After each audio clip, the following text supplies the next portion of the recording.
नमस्कार। चलिए आज चलते हैं समय की बिल्कुल शुरुआत में, एक ऐसे दौर में जब ब्रह्मांड में कह सकते हैं एक उथल-पुथल मची हुई थी। आज हम भगवान विष्णु के पहले अवतार यानी मत्स्य अवतार की महागाथा को समझने की कोशिश करेंगे। जरा सोचिए, एक ऐसी दुनिया को कोई कैसे बचा सकता है जिसका अंत होना लगभग तय है। यही वो सवाल है जो इस कहानी के बिल्कुल केंद्र में है। एक ऐसी कहानी जो विनाश की भी है और एक नई शुरुआत की भी। तो चलिए सीधे कहानी में उतरते हैं। देखिए, समय के आरंभ में ना ब्रह्मांड एक नहीं बल्कि दो बहुत बड़े खतरों से जूझ रहा था।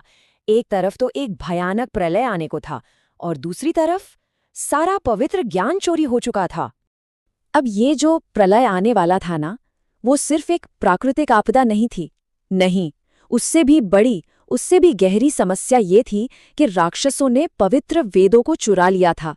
ये वेद सिर्फ किताबें नहीं बल्कि पूरी सृष्टि के संतुलन का आधार थे। इनके बिना धर्म यानी जो ब्रह्मांड की पूरी व्यवस्था है, उसका ढांचा ही समझिए ढहने वाला था और मानवता का भविष्य बिल्कुल अंधकार में दिख रहा था।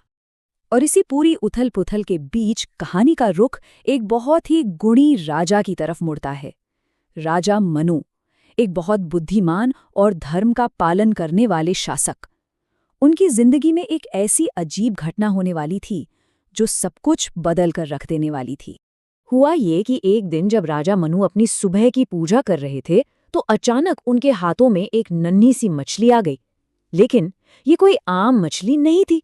उसने मनु से अपनी रक्षा करने के लिए गुहार लगाई।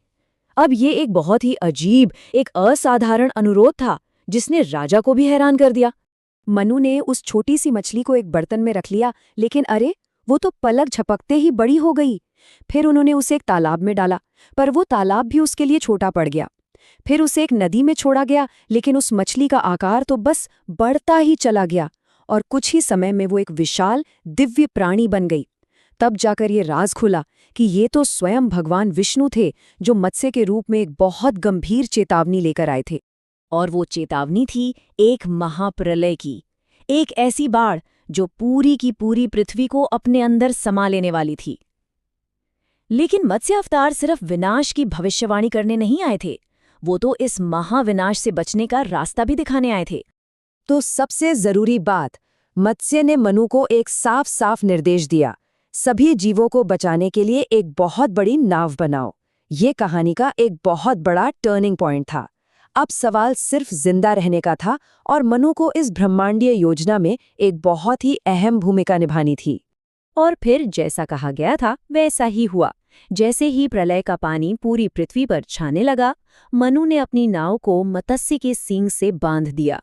उस भयानक तूफान और उफनती लहरों के बीच वो दिव्य मछली एक चट्टान की तरह अडिग रही और नाव को सुरक्षित रास्ता दिखाती रही। लेकिन रुकिए, कहानी यहाँ खत्म नहीं होती। देखिए, जीवन को बचाना तो इस मिशन का एक हिस्सा था, पर एक और, उससे भी गहरा उद्देश्य था, दुनिया के ज्ञान को बचाना। आखिर ये वेद इतने महत्वपूर्ण क्यों थे? ये सिर्फ कुछ पवित्र ग्रंथ नहीं है। इन्हें एक तरह से इस ब्रह्मांड का ब्लूप्रिंट समझिए, वो शाश्वत ज्ञान, वो नियम जो धर्म यानी कि नैतिक और ब्रह्मांडीय व्यवस्था को बनाए रखते हैं। सोचिए, वेदों के बिना दुनिया फिर से शुरू तो हो जाती, लेकिन बिना किसी दिशा के, बिना किसी उद्देश्य के। ये मानवता के आध्यात्मिक अस्तित्व के लिए बहुत जरूरी थे। तो जब प्रलय की वो उथल-पुथल चल रही थी, उसी दौरान मत्स्य ने उन राक्षसों का सामना किया जिन्होंने वेदों को चुराया था। उन्होंने उन पवित्र ग्रंथों को वापस हासिल किया और ये पक्का किया कि वो ज्ञान मानवता के लिए हमेशा बचा रहे। तो ये सिर्फ एक शारीरिक बचाव नहीं था, ये तो एक आध्यात्मिक और बौद्धिक बचाव भी था।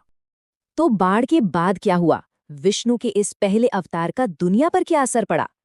चलिए देखते हैं कि इस एक घटना ने दुनिया को कैसे एक बिल्कुल नई शुरुआत दी।